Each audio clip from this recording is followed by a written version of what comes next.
ooga chaka ooga ooga ooga chaka ooga ooga ooga chaka ooga ooga ooga chaka ooga ooga ooga chaka ooga ooga ooga chaka ooga ooga ooga chaka ooga ooga ooga chaka ooga ooga ooga chaka ooga ooga ooga chaka ooga ooga ooga chaka ooga ooga ooga chaka ooga ooga ooga chaka ooga ooga ooga chaka ooga ooga ooga chaka ooga ooga ooga chaka ooga ooga.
Early in the morning, fast asleep in my little house where I've lived for 50 long years.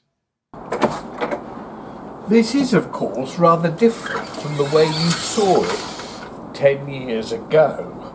Then I didn't have this wonderful sliding protecting gate, which I only wish I'd locked, and this door is, of course, brand new, because the last door was thumped in by 12 stab-vested police officers.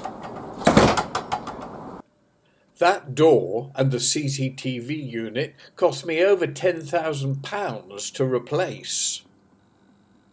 Pedo, cunt, vile pervert. Oh, stop now. Here, you get out of bed. Fucking queer, get out of bed. Pedo.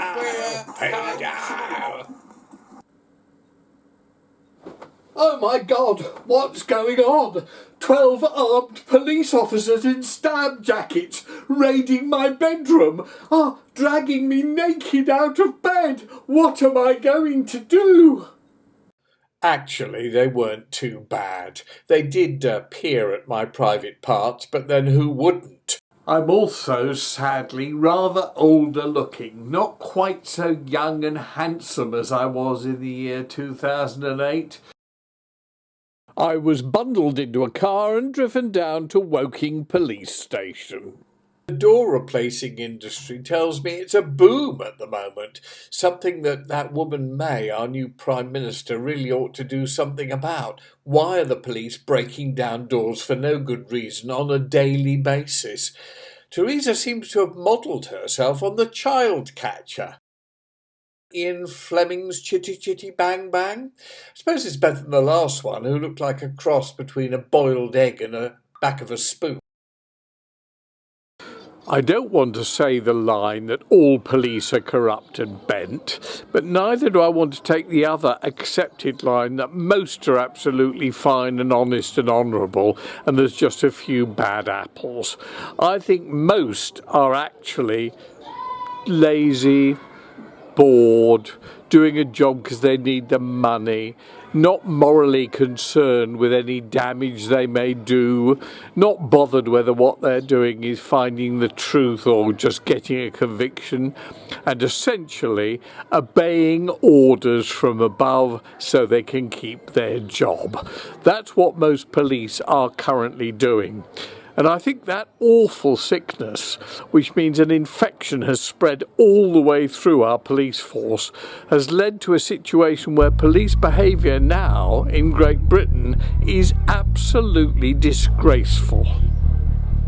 A young girl died in 1995. She was shot in the head. A few months before, a young soldier was also found mysteriously dead. In 2001, a boy shot twice in the brain. Surrey police said nothing odd. When in 2002 it happened again. 4 dead kids in Deepcut. The will of God? 2014, a worried mother rang Surrey police out of her mind. Her son was being groomed online. What should she do? They were polite and kind. Parents, friends, siblings did everything right, but police let his throat get cut one night.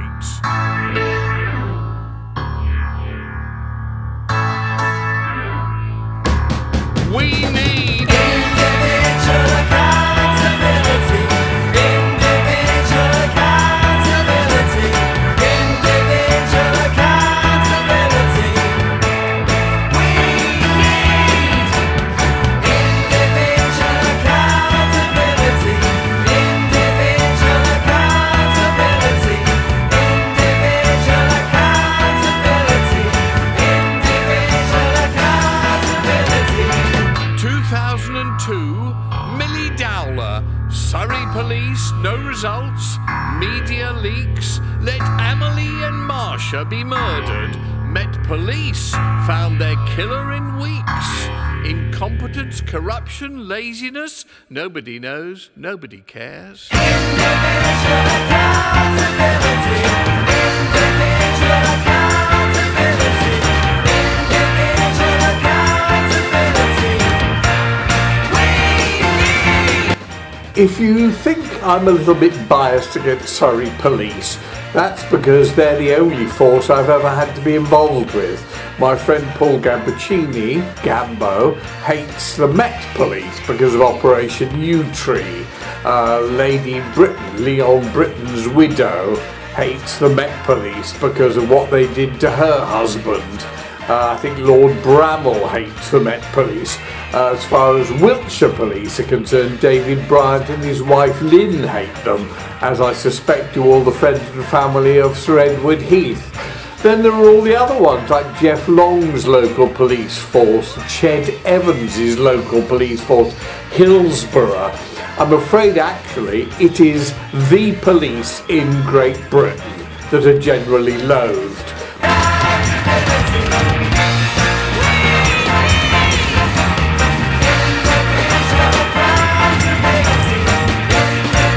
As far as Surrey police are concerned, I'm absolutely sure if they'd done their job properly with the first deep-cut murder, the other kid would never have died. If they'd done their job properly with Breck Bednar after his mother phoned them and asked for help, Breck would still be alive today.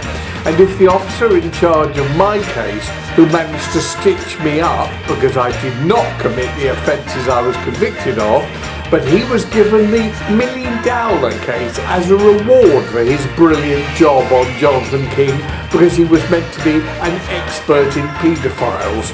Some expert, he didn't manage to capture Levi Belfield, who went on to murder 2 other innocent girls, Amélie de Lagrange and Marsha McDonnell, both fortunately in a different police force's jurisdiction, the Met Police, and the inspector in charge of that, Colin Sutton, managed to track down and arrest Levi Belfield within weeks. He was later found guilty of the Millie Dowler murder, and the inspector in charge on behalf of Surrey, Brian Marjoram, retired politely with a very large pension into a luxury home somewhere in the home counties.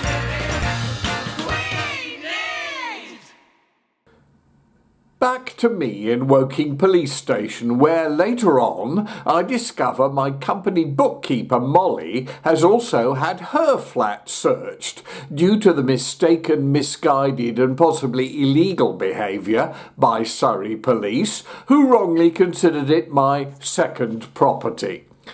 Molly, in her 70s, was extremely stressed and upset by several stab-jacketed cops removing all her Sound of Music videos and family photos. Luckily, her son was able to come over and hold her hand. Likewise, I also gathered my friends Rob Randall and Dennis Corday had been raided and arrested. Rob, on the left in the 60s, had been a DJ at the Walton Hop, and Dennis, on the right, had owned and run it. My house was being torn apart, as were my cars, one described on the search warrant as a red Rolls-Royce, when in fact it was silver. I wonder if being colourblind is sufficient excuse for police to commit a crime. I'm terribly sorry, Your Honour. I raided this car, broke into it and stole items from it with a search warrant for a red car where it was in fact silver. Which prison would you like me to serve time in, sir? No wonder my friend Cliff Richard is suing South Yorkshire Police. There's another force. But I've got to say, I don't think civil actions are the way forward. I think it's criminal trials we need, because so many police have crossed the line between behaviour that's acceptable normally and illegal behaviour. Mainly, I suspect, conspiracy to pervert the course of justice. They actually encourage people to bear false witness and to lie in order to get convictions. The police in Britain today are not interested in the truth, neither are the CPS, the Crown Prosecution Service. All they want is to get convictions, and preferably high-profile convictions. Anyway, there I am in Woking Police Station, being grilled by two particularly stupid lady officers asking the balmiest questions I've ever heard. My answers, on the advice of my solicitor, are no comment, because I'd never heard of either of the names of the two people making false allegations. That has subsequently changed. More of that in a moment. Back to Woking Police Station in Surrey. I do hope I'm not boring you to tears with this documentary. It's meant to be an entertaining movie, like Vile Pervert the musical first time round was, which has had so far over 2 million views in the 10 years it's been up online. It is, of course, free to watch online. It probably explains why so many people have.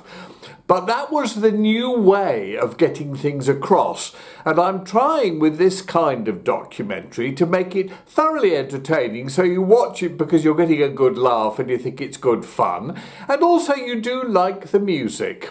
It amuses me that Ooga Chaka Ooga Ooga, which was featured on the soundtrack of Guardians of the Galaxy, has sold millions and millions of CDs. In fact, my checks for use of various tracks of mine on soundtracks of films are quite substantial. Definitely 5-figure sums arrive every few months. The soundtrack of this is available if you want to buy it on iTunes, by the way. And this particular track is a new one I've made called Thud by DJ EU featuring BJ Arno. Thud. Thud. Thud. Thud. Thud, back, thud, back, thud, thud, thud, back, thud, back, thud, thud, thud, back, thud, back, thud, thud, thud, back, thud, back, thud, thud, thud, back, thud, back, thud, thud, thud, back, thud, back, thud, thud, thud, back, thud, back, thud. You may be wondering why I was kept in a cell in Woking Police Station for 36 hours. The excuse by the police was they were having to search my home and it was taking them days, because of course I've lived in my home for 50 years, and also it's got all my dearly departed mother's stuff in crates all over the house, so it was going to take ages for them to go through absolutely everything. Mind you, of course, I pretty quickly sussed that wasn't why they were keeping me incommunicado in a prison cell for 36 hours. I know how the police work. The police, who I call CBS, not CPS, the Crown Prosecution Service, but CBS, cunning but stupid. And the cunning but stupid Surrey police reckon, quite rightly actually, that without me being available to put my other side of the story to Great Britain's media, they would get their story carried as they wanted it told, i.e. this was all connected with the Walton Hot Disco, which it wasn't. And the papers would carry that without question. They wouldn't carry my side of the story because I wasn't around to give it. I was locked in a prison cell for 36 unnecessary hours. And now let's go back in time, way back in time, 60 years ago, to a little church hall in Walton-on-Thames called the Playhouse. Jonathan, I have to tell you how much I really enjoyed Entertainment USA. I wanna go back there again. I wanna go back there again. 60 years ago, my friend Dennis Corday, born in Bermuda and over here to edit a movie but then banned by the union, had decided to open the very first disco in the world, where pop music could be played for teenagers to dance to and meet people, with no alcohol available, just Coke and coffee. It was a huge success, inspiring many imitators, and by the time I entered the music business in the 60s, a brilliant place to test out new sounds and artists. Stars like Billy Fury came here all the time, to the delight of the crowds of teenagers. Dennis lived just up the road from the Playhouse. Now, fast forward again to 2000, 2001, 2002. As a dear friend, he insisted on standing up for me during and after my trials, strongly against my advice, but he gave several TV and press interviews defending me and speaking the truth. Over a year or so after my wrongful conviction and correct acquittal at a second trial, unreported in the media, my appeal was due to be heard. The ghastly Surrey police resurrected a later false claim, saying I'd taken TV celebrity Matthew Kelly to an orgy in order to kill my appeal chances. I've never been to an orgy, never wanted to, and have never met Matthew Kelly, whose life was turned upside down by arrest and publicity. All simply Surrey police using the media and another innocent victim of the false allegations industry to corrupt justice. Inspector Brian Marjoram managed to get an all-expenses-paid trip to Sri Lanka out of it.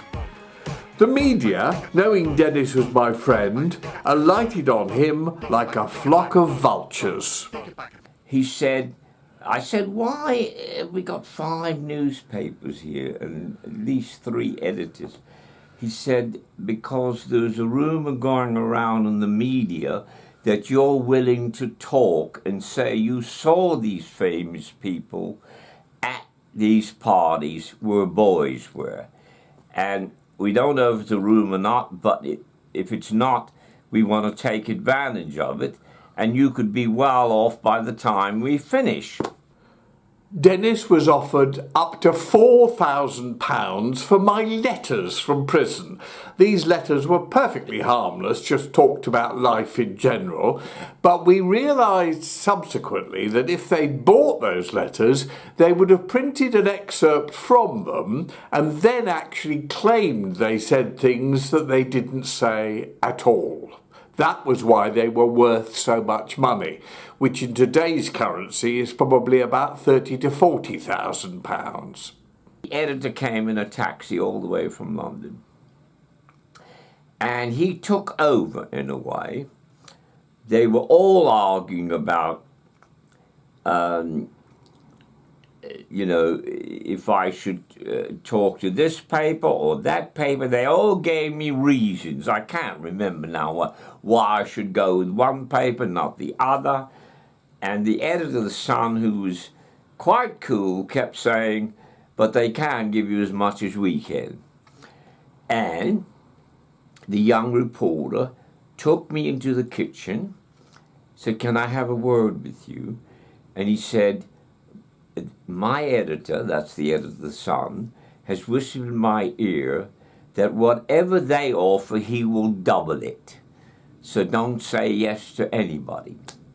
But all of a sudden, Dennis realised why all these newspapers were there. They weren't really interested in me. They weren't really even interested in Matthew Kelly, who by then had been completely exonerated and everybody knew he hadn't been taken by me to any parties anywhere.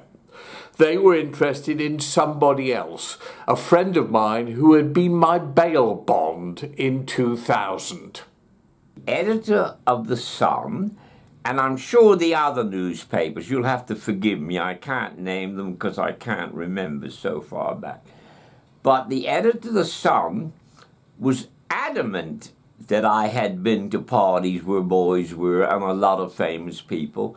And he was also very adamant, which got me because he seemed to be possessed by it. He kept saying, I know that fucking Simon Cowell is gay.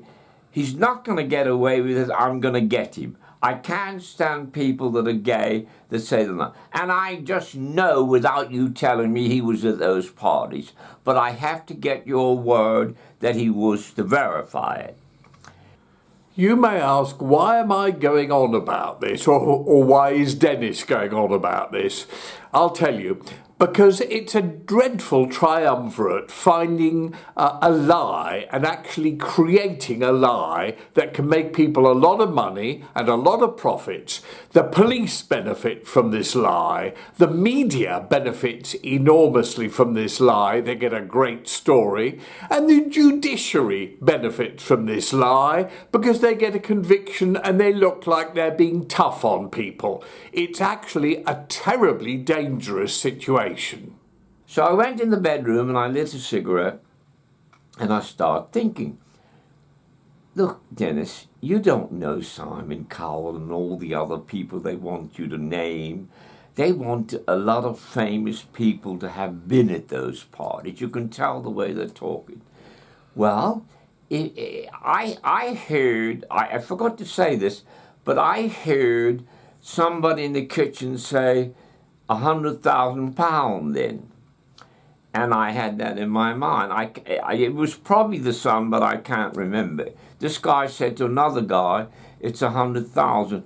And I think he was trying to put the other paper off, you see. That's my imagination. But anyhow, I sat on the bed having a cigarette and I said, you don't know these people, Dennis. You've never had much money in your life. £100,000, you could go back to Bermuda and live your final days. Take it. You won't destroy them. They can't prove it. Say they were at the parties and make it definite and take the money. Well, as soon as I said take the money to myself, the most strangest feeling went from my body, from my feet to my heart to my brain. And it was like somebody saying, as if it was an angel, if you like, saying, that's not your character, you can't do that. You'll have such a guilty conscience, you'll never enjoy the money. And something was speaking to me like that. That's all I can say. Because the whole thing was strange anyhow. So you have to understand, I was in a strange world that day with 5 newspapers and offering money.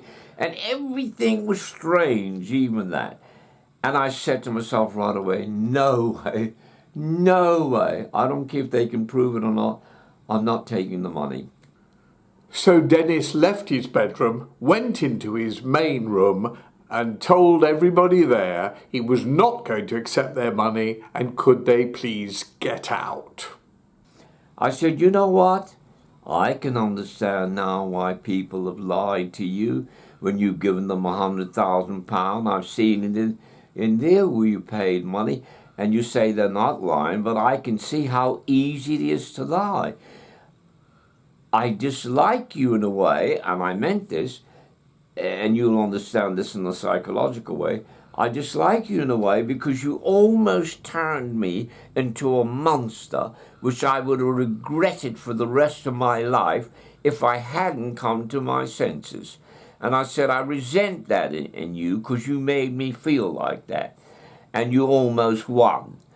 I said, but you didn't. So I can understand other people that didn't worry about as much as I do, that were desperate for money, probably went to you in the first place because they wanted money, how they would accept £100,000 to lie about a celebrity. This became an incredible revelation to Dennis Corday, just how corrupt and bent and crooked the media could be. He already knew the police behaved like that, and now he knew that not only did the law courts also behave like that, but mainly so did the media. And they all left. And not one of them said goodbye. And that's another thing that irritated me. Oh, thank you, Mr. Corday. They all left in an irritable mood. Now, why the other this is what I thought of too. Why the other 4 papers left in an irritable mood? They already knew that the Sun was going to beat them if I had talked. You know, I should have thought they got used to the idea. Maybe they thought they could all put up a certain amount each. I don't know what happened. But they were all irritable and all left, and they never phoned me again. I think Dennis was most irritated by the allegations, completely false, about Simon Cowell. I want to apologise for bringing his name up, but I have to because, you know, I didn't see him at any parties, ever. You've never met him? I never met, what's the other Matthew guy? Kelly. I never met Matthew Kelly. I met Tam Payton twice. I've already said that before. I want to apologise to him that he seemed to be in the conversation all the time. But I want Simon to know I'm so pleased that I didn't accept the money to lie about him. Because since then I've got to know him on television and I like him a lot. So Simon, if you ever watch this, I want you to know I'm really glad because I got to really like... Oh, it's not filming. No, it's filming still. Okay. I want you to know that I've got to know you since, because I didn't know you before, watching the programs with you in them, and I got to like you a lot now. So I'm really pleased I didn't lie about you. Dennis Corday, a genuinely good, decent and honest man, filmed a couple of years ago. More about Dennis in a moment.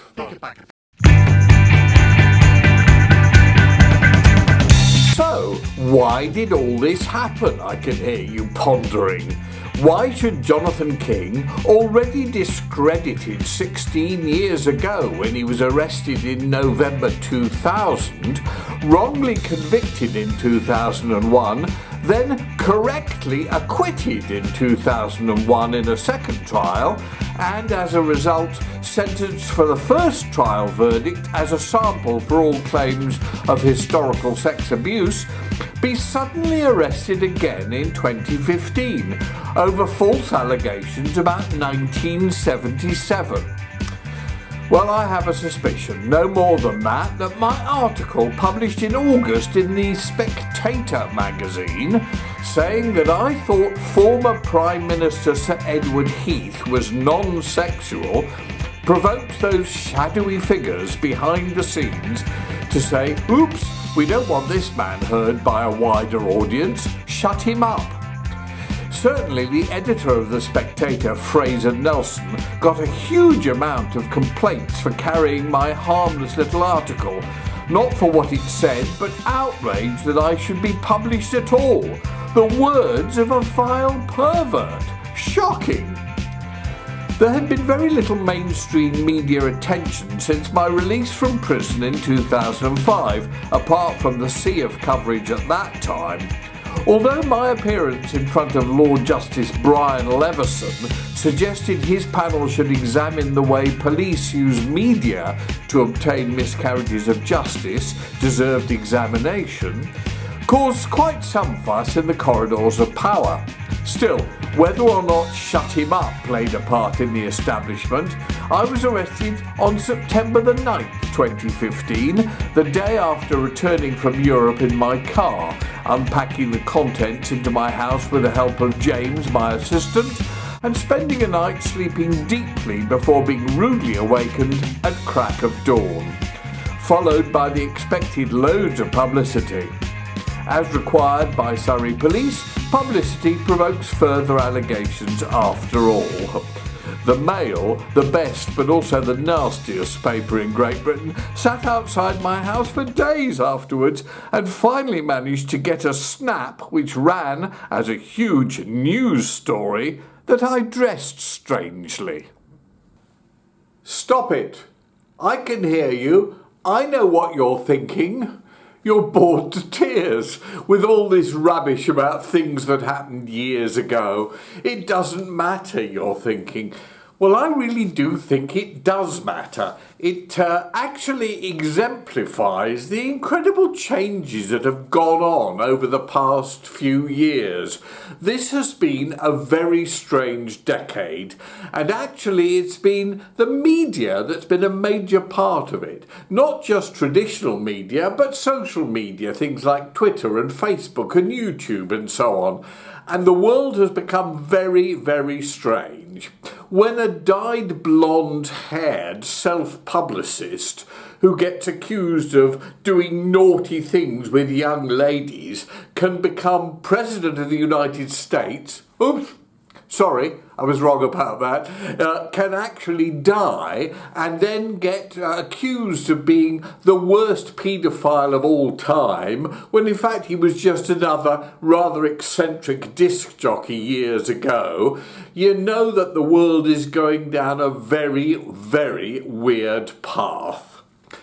I have to tell you, meantime, I've been doing lots of other stuff like writing books, novels, biographies, and even writing songs and making music. For example, I tried to put in the Eurovision Song Contest entry for France, which had to be written mainly in French.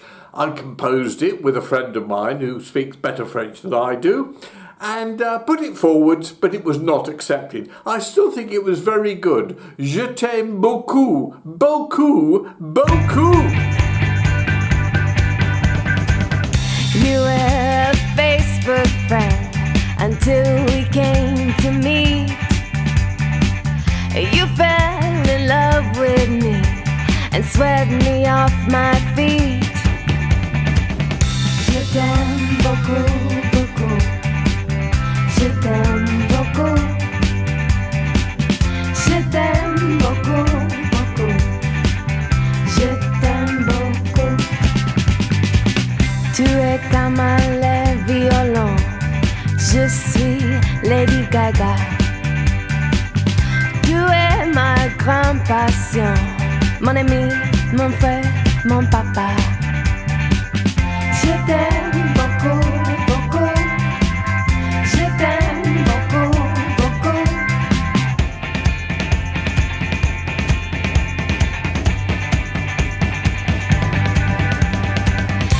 Avec tes yeux magnifiques, avec les cœurs d'or, you bring my entire world alive.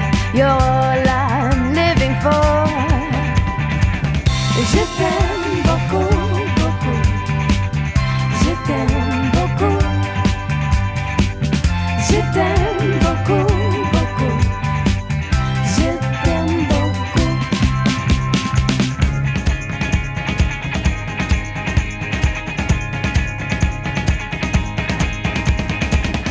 La langue de l'amour, c'est universalité.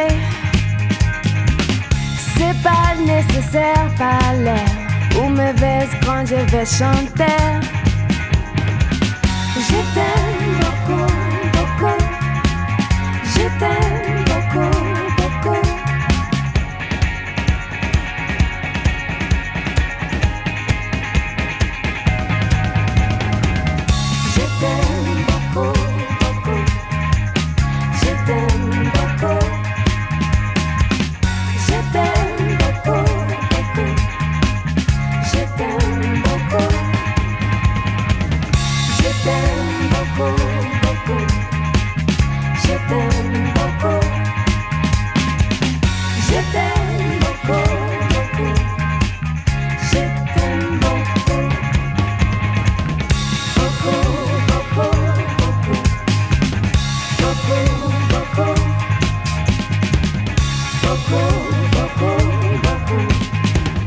Beaucoup, beaucoup.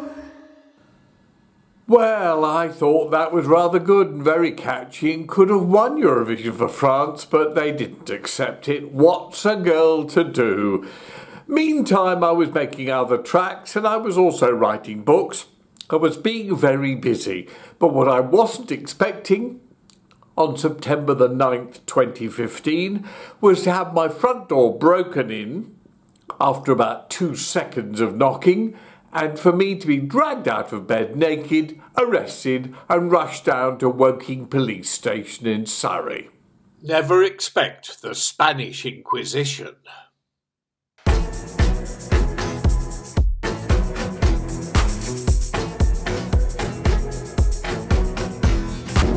This Christmas tree was designed by Pierre Balmain and was first erected here in the hotel in 1975. I was actually here when it was put up.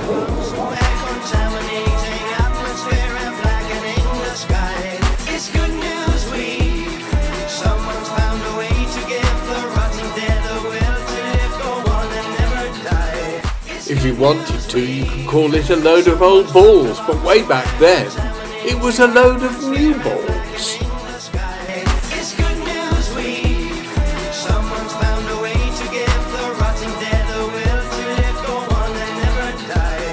Two other people were arrested on the 9th of September 2015, Operation Ravine, looking at the Walton Hop Disco. One of them was Rob Randall, who had been a disc jockey and remained a close friend of Dennis Corday's and a friend of mine as well. Rob, when I spoke to him, told me that the two men he was accused of having abused way back in the 60s and 70s, he had no idea who they were, didn't recognise their names, and like me, on the advice of his solicitor, since he didn't know who they were, I think he made no comment interviews. He was a really decent, nice human being. He said to me when I went and saw him after all this, "I can't believe this is happening. I've never done any of these things I'm being accused of. It is absolutely horrendous. How can I prove my innocence?" And indeed, you shouldn't have to prove your innocence when claims are made against you, unless there is very serious evidence that you did commit those crimes. Rob says he didn't know these two men, had never committed any crimes like that, and how could he defend himself? How could you prove you didn't do something 40 or 50 years ago? He was very, very depressed by this. The stress was incredible. He'd been through it slightly before on a much lesser basis 15 years ago during the whole Operation Arundel thing that I suffered underneath. But he, of course, was not quite as strong as I was in coping with all this.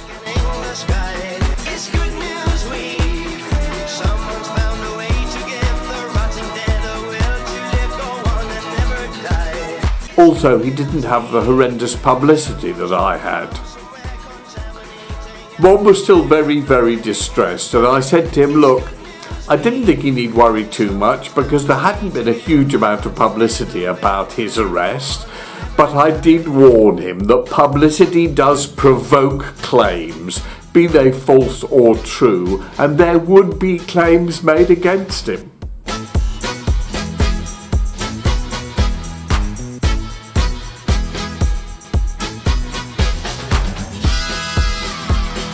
Rob's reaction when I said that to him was absolute horror.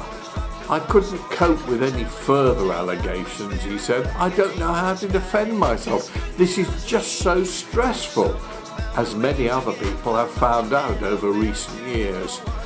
Anyway, subsequently, some time later on, he was told that when he went in to answer bail in I think June or July 2016, there had been 4 further allegations made against him, and he was going to have to answer questions about them. I was by then abroad, so I wasn't able to speak to him, but I know he took it very badly. Later that day, Rob Randall took his own life. Another death attributed to Surrey Police and Operation Ravine. And you don't believe we're on the eve of destruction? Rob didn't even want to know the names of his 4 new false accusers. He said, "What's the point? These days you get found guilty if somebody accuses you of something, whether you've met them in a million years or not." And that's the frightening thing about the state of British justice these days. It really doesn't matter if the truth is involved at all. But somehow even worse than what happened to Rob was what happened to Dennis Corday. The 2 allegations against him were about 2 people he'd known for years and who were very close friends of his. Liam, who he'd sort of brought up as a grandfather from a tiny age, and Lawrence, who he'd known for absolute years. But the frightening thing was, neither of those 2 had made any allegations against him. The allegations had technically been made by an anonymous tip-off. It's Good News Week.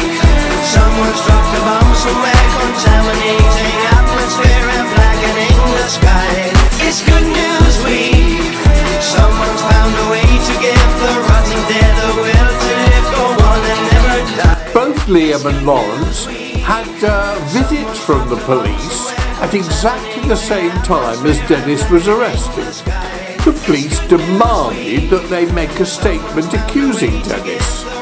Both Liam and Lawrence refused to do so, said there was no truth in it whatsoever. He was a dear friend of theirs and would the police please piss off, which the police eventually did. But it didn't stop them still arresting Dennis and accusing him and interviewing him at great length. When he got home, there were these panicking phone calls on his answering machine from both Liam and Lawrence saying, "What the hell is going on?" Dennis's only conditions of bail was that he could not contact in any way either Liam and Lawrence. But after a few weeks, his solicitor got onto the police and said, "This is absolutely ridiculous. Both these men are saying they have made no complaint." So Surrey Police, kindly in the generosity of their souls, decided to lift his bail and allow him to have contact with both Liam and Lawrence. Who's won that race? What's the weather like today? Have you heard the news? What did it say? Who's won that race? What's the weather like today? I drove him over to Lawrence's house. Lawrence, at about the age of 20, had suffered a terrible motorcycle accident and was basically paraplegic from the neck down. He could move to a certain degree but couldn't really do very much movement. When we got there, I had a quiet chat with Lawrence on his own, and Lawrence said to me, "Jonathan, they were absolutely awful. What happened to him had been really, really stressful. The police had arrived and had bullied him and had accused Dennis of doing these dreadful things which were completely untrue." After the police left, when Lawrence couldn't contact Dennis, he was rushed to hospital suffering from terrible stress pains. His insides were not that good anyway. He had some kinds of ulcers. Someone's dropped a bomb somewhere, contaminating atmosphere and blackening the sky. Lawrence was eventually allowed home by the hospital after a couple of weeks in hospital, which was when Dennis and I went to visit him. But he was still very, very upset, and it had obviously affected him very badly. Lawrence's recovery from the motorcycle accident had been nothing short of miraculous. He'd spent a lot of time in Stoke Mandeville, where, strangely enough, Jimmy Savile had been one of the many people who visited him, and Lawrence said he was absolutely brilliant and a superb guy. Anyway, Lawrence had managed to cope very well, being almost paralysed and unable to move, and was living in sheltered housing. He was about 56 when this sudden invasion of the police arrived. But when Dennis and I saw him, he said he really wasn't feeling great. He couldn't keep any food down. He kept bringing it back up again. And I was quite worried about him. Dennis seemed reasonably happy because he said Lawrence had dealt with it all so well. But then, a couple of weeks later, out of the blue, Lawrence died. I reckon another death directly attributed to Surrey police. And you don't believe we're on the eve of destruction?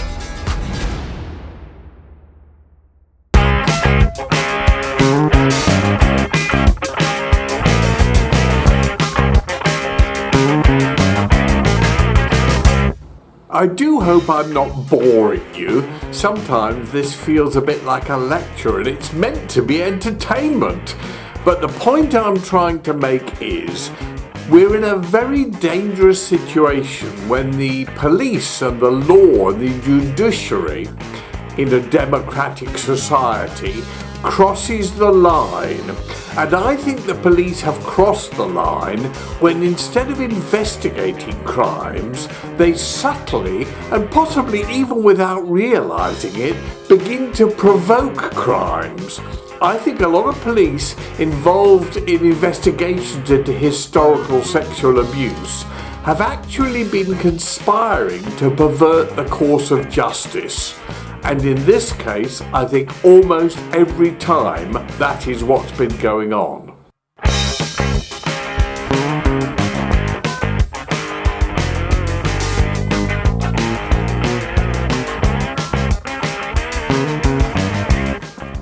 I've been busy doing a lot of other things, mind you. I'm not just totally obsessed by the false allegations industry, which has been exploding. I've been writing books, my own autobiography, for example. I've been making movies, such as Me, Me, Me, the movie. I've been putting out compilation CDs, our UK Records Greatest Hits CD, which I've got to tell you is absolutely fabulous. All of these are freely available through Amazon, although the word freely might be dodging it slightly. But I've got to admit, I am fairly concentrating, especially at the moment, on trying to prove that the false allegations industry exists and is very dangerous, full of liars or fantasists, crooked or greedy lawyers, bent or incompetent police officers, and a judiciary that falls for all of these things and is essentially bored.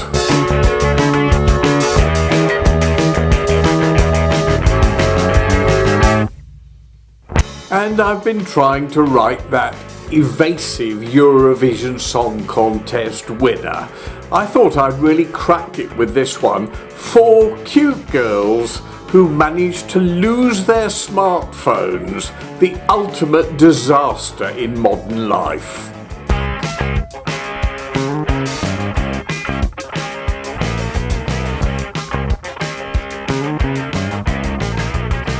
I lost my phone on my way home. I missed that tone. Me, me, me, me, me, me, me, me. I lost my phone. How will I get in touch with my friends who I never met?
That sounds like a Eurovision winner.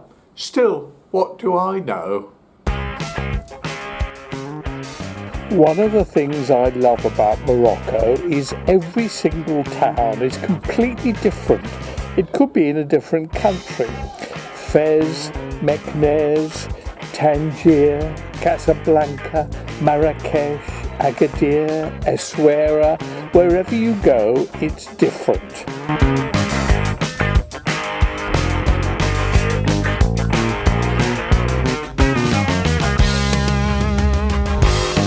I was constantly being rebailed. This went on for over a year. The reason was, unlike 16 years before, the publicity had failed to provoke fresh allegations. I think all those had been used up then, and the false allegations industry had moved on with bigger fish to fry. There was far less publicity this time around. Minor celebrities were being arrested and often even convicted on a weekly basis. Abuse fatigue had set in. So the team were having to work on reviving old allegations, abandoned, deserted or ignored first time around, persuading them to revive their stories and improve them. I was getting calls from friends, acquaintances and even total strangers complaining that they had received unsolicited contact from people claiming to be investigating officers trying to get them to make false allegations against me. Here in Tangier, you can still see the cannons pointing across the Mediterranean, a sort of African version of Afrexit, Brexit. They want nothing to do with Europe. The cannons are still here, and so is Afrexit.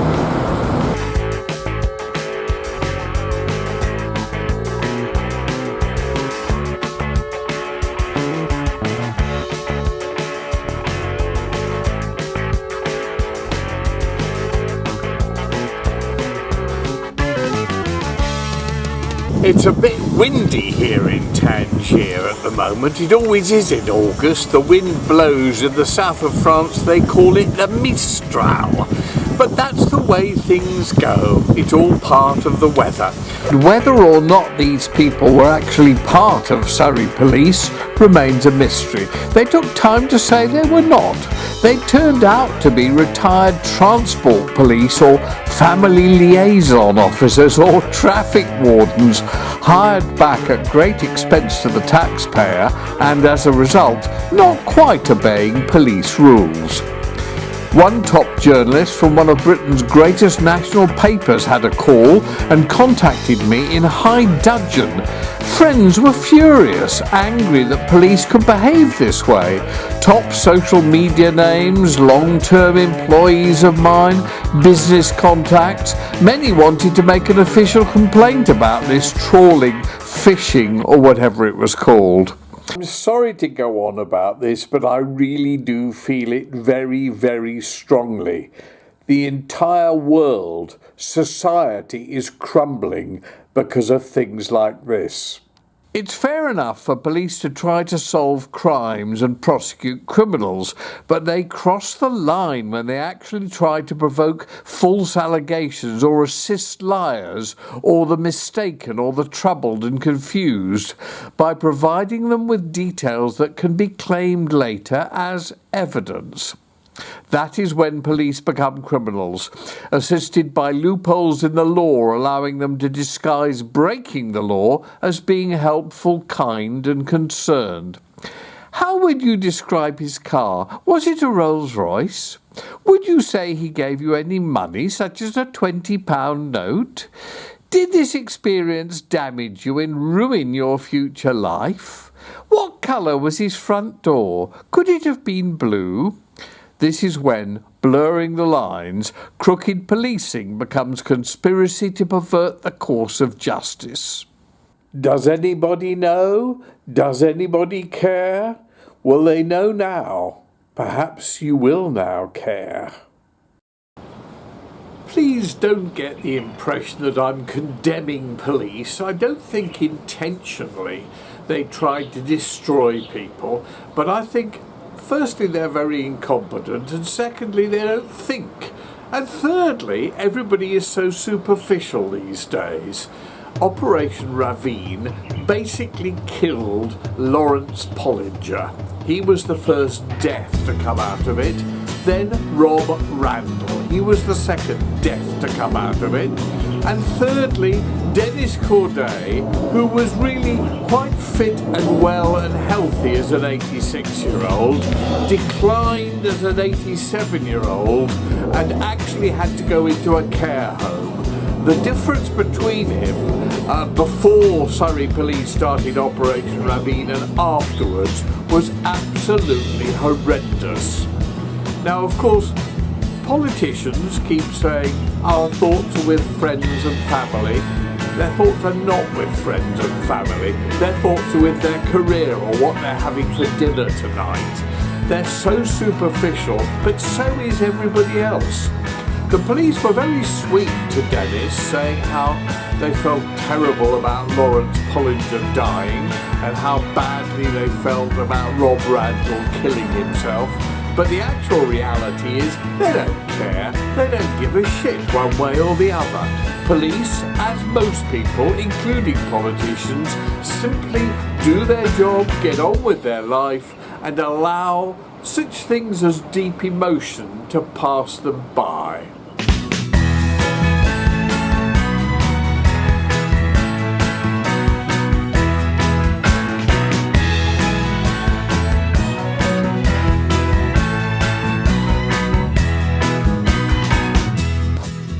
At last, after over a year on bail, I was called back, this time to answer questions about 8 further allegations against me, cobbled together and coincidentally exactly the same amount that Cliff Richard had made against him.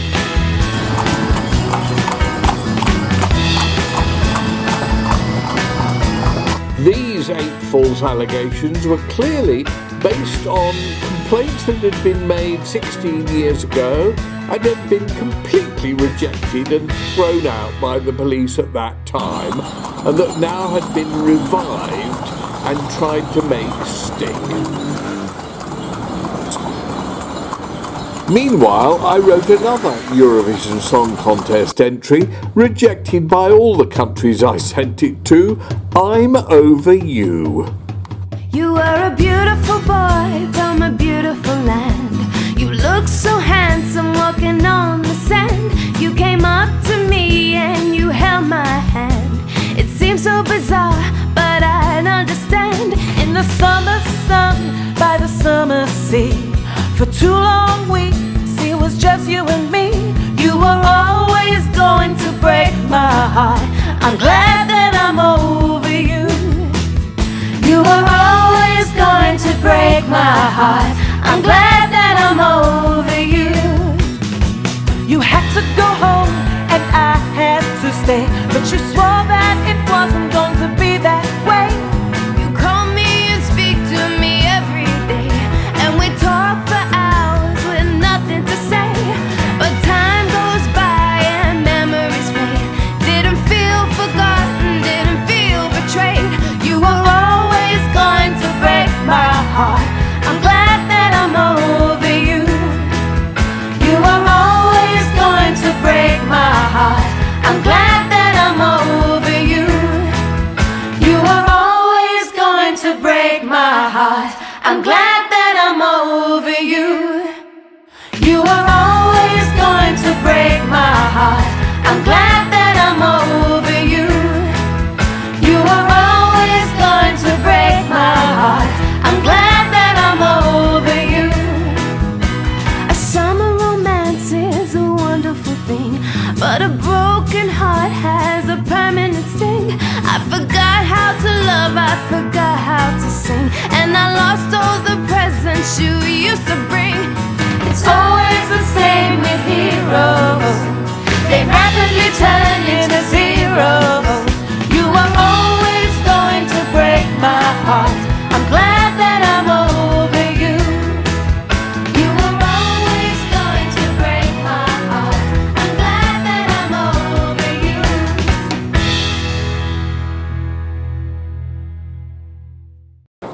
I'm Over You. I'd have thought that was a Eurovision Song Contest winner too, but it wasn't.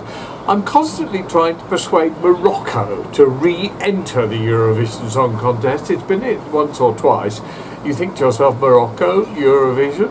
Well, Australia's in Eurovision, Israel's in Eurovision, Russia is in Eurovision, why not?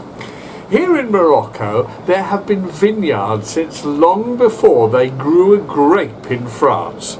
In Volubilis, which is one of the key and oldest cities in Morocco, they make some fantastic wine, and I'm about to drink some.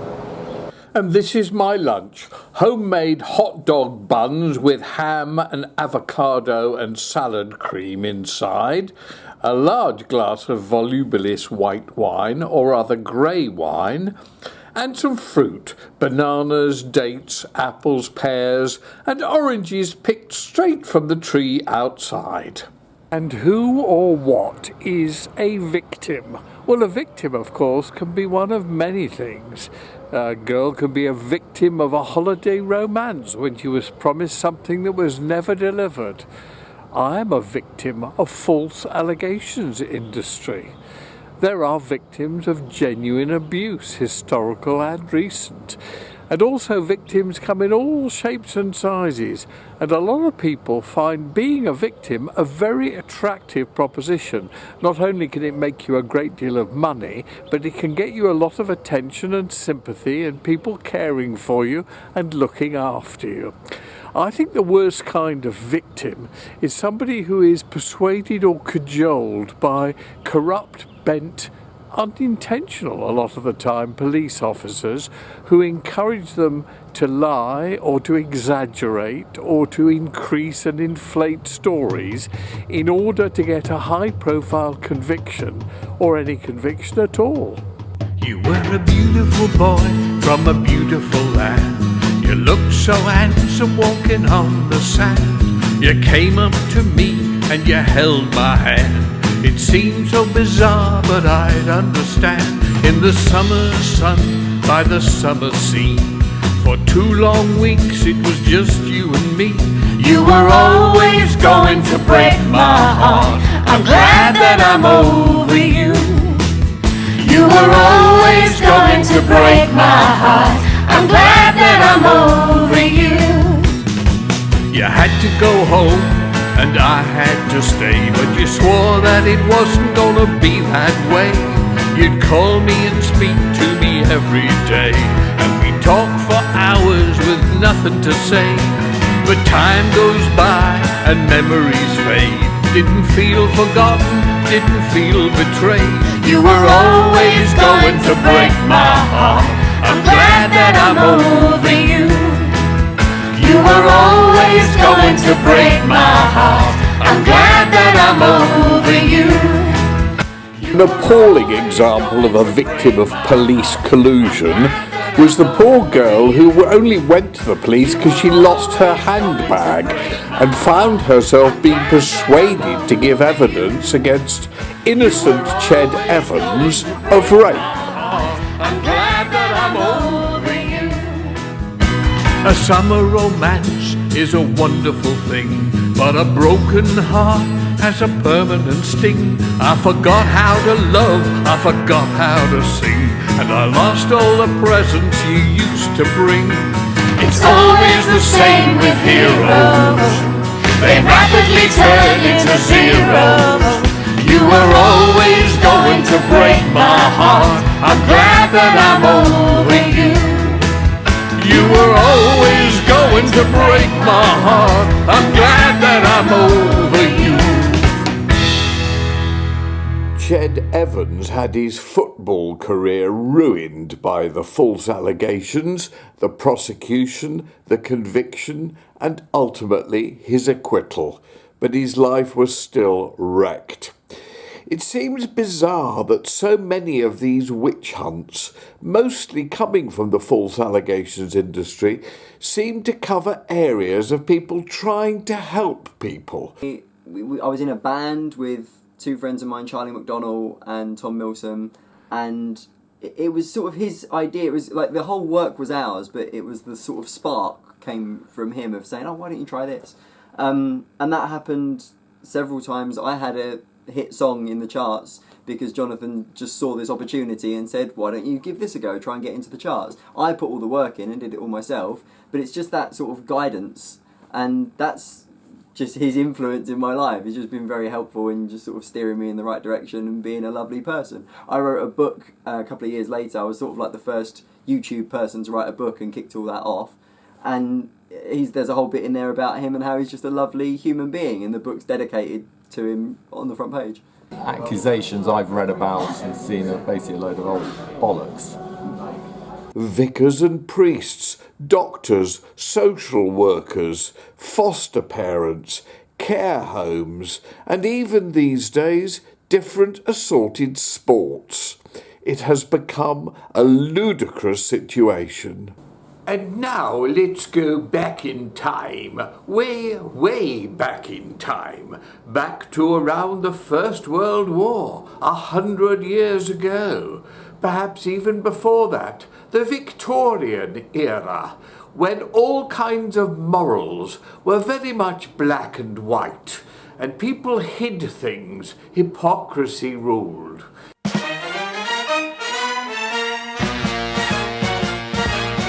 Well, times changed over the 30s, 40s, 50s, and finally in the 60s we broke through the barrier of British hypocrisy, and people became free. They became free to take drugs if they wanted to. I never did. They became free even to have sex with one another, even if they happened to be, horror of horrors, of the same gender. People were liberated. If they fell in love, it was a good thing. It was something generally approved of. But then times changed again. The Puritans returned, and slowly but surely a horrific, horrendous, horrible morality started to emerge. The "you will be believed" philosophy emerged. And that was essentially the philosophy that if somebody said something happened, it happened. Michael Howard of People fame, became Home Secretary in the 1990s and changed the law so that one person's evidence was acceptable in court. If one person said this happened, you didn't need any corroboration. It happened, and the person who they claimed it happened by was sent to prison for a very, very long time.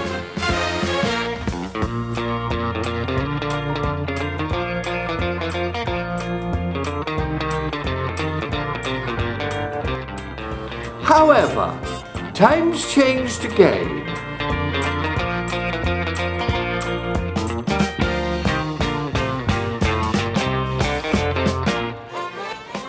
The head of the Metropolitan Police Force in London, the Chief Commissioner, Sir Bernard Hogan-Howe, decided, or rather was pushed, that this was ludicrous what was going on, and he commissioned a retired top judge and Queen's Counsel, Sir Richard Henriquez, to come up with a report on Operation Midland, essentially the police operation that had taken seriously claims about former Prime Minister Sir Edward Heath and various other notable people, and had actually ruined their lives. Sir Richard Henriquez, retired judge, came up with an absolutely damning report. He said, "Dear Bernard, herewith my report. It is with much regret that I must find such serious failings in the conduct of both Operation Midland and Operation Vincente. The principal cause of the mistakes in Operation Midland was the decision to search the several premises, thereby risking the names of the householders being publicised. I believe it was essential to investigate the allegations, including, as they did, 3 child murders. But the decision to search those premises was a grave error of judgment when the several inconsistencies in Nick's interviews are carefully analysed, as they should have been prior to the searches. It is highly significant that 2 analyses of Nick's inconsistencies were carried out after the searches had taken place, but none before.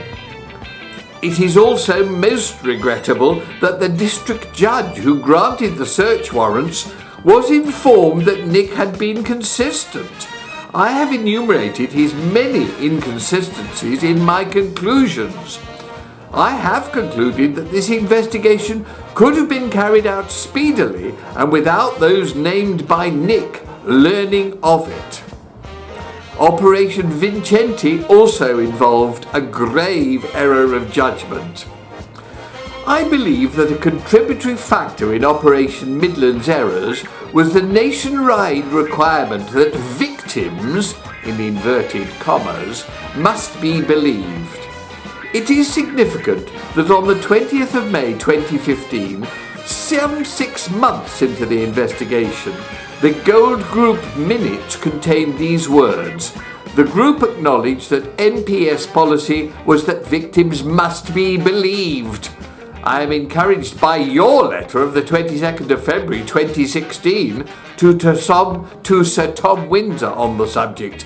It appears that we have reached the same conclusion on the subject quite independently. I applaud the many initiatives to make it easier for those sexually abused to make contact with police.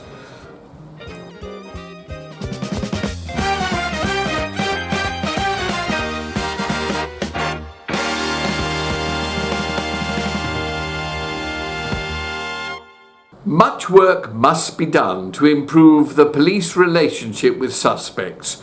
I am aware of the concern expressed towards this end by A.C. Gallen in her meetings with the Select Committee.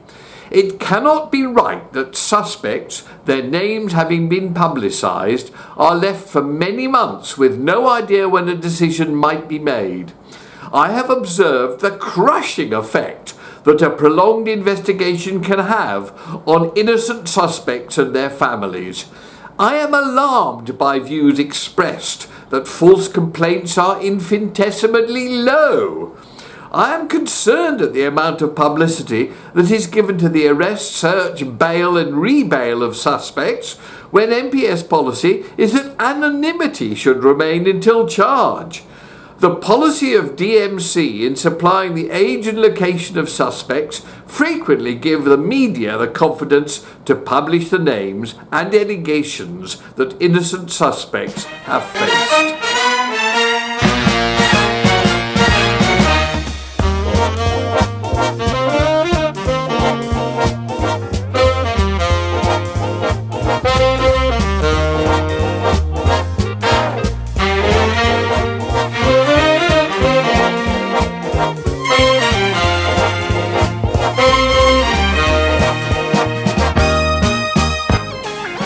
There exists at present an unjustifiable imbalance between the scrutiny of complainants and suspects, which was highlighted in Operation Midland.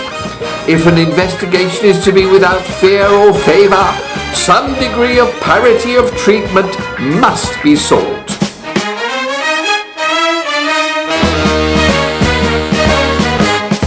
Some of this imbalance is unavoidable. Those making complaints must, however, realise that if their complaint is to be investigated, their mobile phones and computers will have to be scrutinised. Pennsylvania 65000.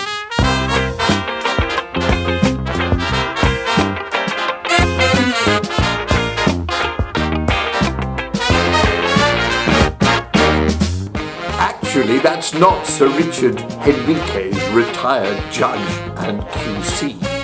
In the picture I have shown you, it's me when I was pretending to be a judge in an earlier movie, Vile, Pervert, the musical.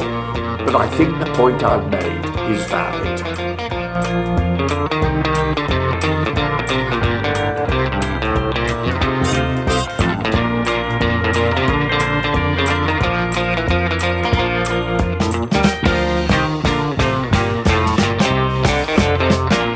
seriously, Sir Richard Henriquez's report was absolutely extraordinary. A fair, unbiased observer looked at the way police had been behaving for years and found serious grave faults. First, devastating consequences of publicity coming from media provoked by police tip-offs, and terrible flaws in obtaining search warrants in order to get publicity, ranging from accidental errors to deliberately misleading and lying to magistrates and judges. 5 top officers have been suspended from duty as their behaviour is examined. Second, outrageous lies about the quantity of false allegations.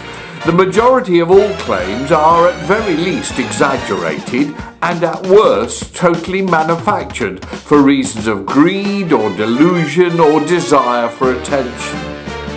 Third, the appalling assumption that claimants are victims. They are not victims. Fourth, the ignoring by police and judiciary of the presumption of innocence, a vital ingredient for fair trials.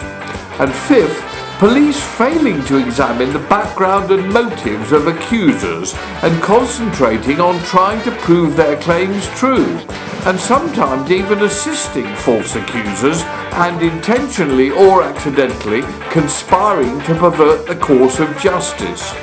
I strongly urge you to read the Henriquez report in full. It is devastating. The truth has finally awoken. This has been an absolutely marvellous moment against the false allegations industry. Hundreds, if not thousands, of innocent victims of it may now be released from prison or not imprisoned in the first place.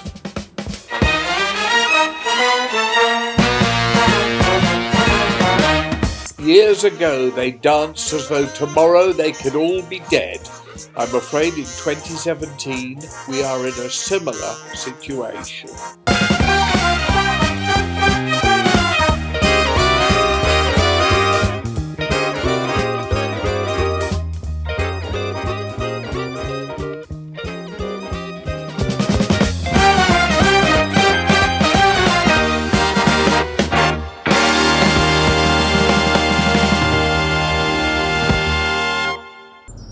One of the things I did very early in my career, I was only in my 20s, I'd just left Charterhouse School, but I came back here and a young lad rushed up to me with a tape of this band who had been at the school, who were still at the school. It was the local school band, they were only teenagers, gave me a cassette, said they hadn't got a name.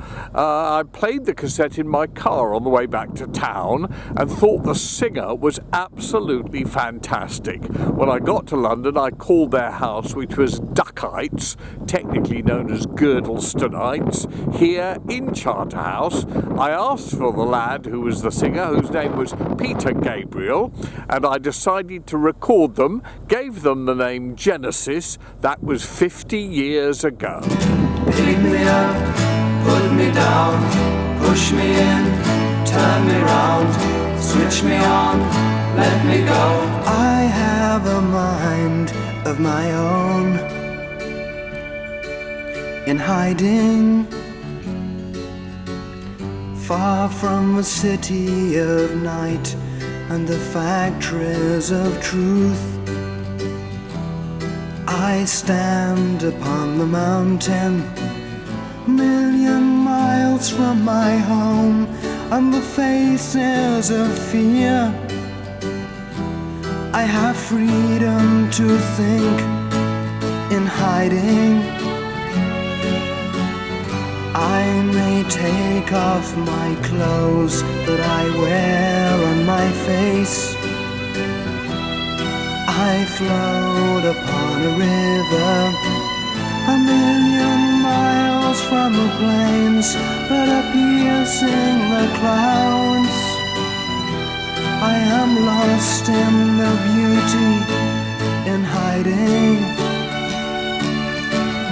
Pick me up, put me down, push me in, turn me round, switch me on, let me go. I have a mind of my own. I wish you were here in hiding. I lie silent at last. I'm free from my past. I walk among the tall trees. This is beauty, I know. I'm in love with it all. I have freedom to love in hiding. Pick me up, put me down, push me in, turn me round, switch me on, let me go. I have a mind of my own. Pick me up, put me down, push me in, turn me round, switch me on, let me go. I have a mind of my own. Death. I remember my first experience of death was when my father died, but I was only 8 or 9 or 10, so it didn't really mean very much. And my third experience of death was when dear Brian Epstein, the manager of the Beatles, died in the late 1960s. But my second experience of death was here at Charterhouse School, when a young lad who was in the same house as me and about the same age as me was on his bicycle down in Godalming, the local town, and he was run into by a car and killed. His name was Hutchison, and I've never forgotten it. The school has plaques in one of the cloisters in the music block commemorating the pupils and teachers who died, be it in accidents or just normal mortality or during wars. And in the war against decency, when the forces of the evil empire are represented by so many establishment supporters of the false allegations industry, there has been another death. No, fortunately not me, yet I hasten to add. Who knows what the future will bring. And not some of those we've mentioned before, Millie Dowler and the equally distressing Amélie de Lagrange or Marcia MacDonald, nor poor young Breck Bednar, nor the Deep Cut murders, nor wonderful Lynn Bryant, representing wives, girlfriends, boyfriends, who managed to do the job our police should be doing and found solid evidence proving husbands or friends were totally, absolutely innocent and got their release from prison on appeal, but then passed away stressed to death. No, none of them. The latest to die was my friend Dennis Corday, aged 87, stressed beyond belief by the vile Operation Ravine, declining in months, losing weight, becoming depressed, and after losing the will to live, finally and eventually losing his life. I was very sad when Dennis died, a lovely, honourable, decent man. But I was even sadder watching his decline thanks to the diabolical Operation Ravine. He hated seeing his life's work vandalised and distorted. The effect that these investigations have cannot be overstated. There are now so many innocent men and women who face this, ranging from lies that eventually get dropped, to those sent to the CPS and no further action decided, to those acquitted after expensive court cases, to those, like myself, wrongly convicted and suffering a miscarriage of justice. The simple hours of incredibly offensive questions by polite police is really stressful. You can see it in many faces, the effects of stress. Many end up dead, so depressed and frightened and upset by totally false allegations. Lawrence Pollinger died, questioned about abuse that never happened. An innocent man named by some anonymous troll as a victim, not even a perpetrator. Imagine the stress provoked by armed cops arriving and grilling you about a totally innocent old friend. Robert Randall died, falsely accused. Dennis Corday died, falsely accused. Me? Well, it seems the lies and fantasies that started this latest drama have been rejected. No surprise to me, I'd never even met the man, described here by police. I can't tell you the name of the two false accusers. They have anonymity for life. Why on earth do they have anonymity for life? So I've blacked out the name here, but it goes on to read, XX has had a lot of psychiatric treatment over the years. He suffers with hallucinations, depression, anxiety and low self-esteem. He had a troubled childhood and his adoptive mother reported that he was a liar and a thief at this time. That's from the official police application for a search warrant on the very first day before my house was broken into. Even then they had to disclose to the magistrate that the person who was accusing me was a known liar. I believe he'd made several false allegations against other people in the past few years. So, in 2017, I'm given this. I read this as it looks. Date the 9th of the 9th, 2015, 07:30. Custody record number CR451 501 1560. Dear Mr. King, I refer to the offences for which you attended the police station. The police have decided that at this time you are to be released without charge in respect of the offences for which you recently attended. After consideration of the evidence and other information that is currently available, the decision was that there is insufficient evidence to provide a realistic prospect of conviction. Yours faithfully, signed Custody Officer Samantha White, P453537. And the paper is headed Notification of Decision to Release Without Charge. The case manager or chief investigating officer went behind the desk and took over the computer to make sure there were no mistakes. But is this the end? I doubt it. There are still the subsequent bandwagons, as Gambo calls them, those provoked by media publicity or encouraged by people working for the police who contact elderly men and women and subtly suggest inflating past stories and reopening old imaginary wounds. Has the truth awakened? I don't know. I use that title more in hope than in faith. There are so many false accusers, so many innocent men and women in prison at this very moment. Why don't politicians or judges do something about it? Why don't they blow the whistle on this exploding area of crime? It's costing us taxpayers billions. Some may decide to pull the plug. Sadly, it may be too late. By then they too may find themselves locked up. Yet another victim of the vile false allegations industry. I have to say, Jonathan, or to tell you again, how much I really enjoyed your series of Entertainment USA. It was really great. This is how the false allegations industry changed somebody in a few months. We can only hope that indeed the truth has awakened as far as the false allegations industry is concerned. I dedicate this documentary to all those still locked up in jail and their families and friends who cannot believe how unfair the British justice system has become.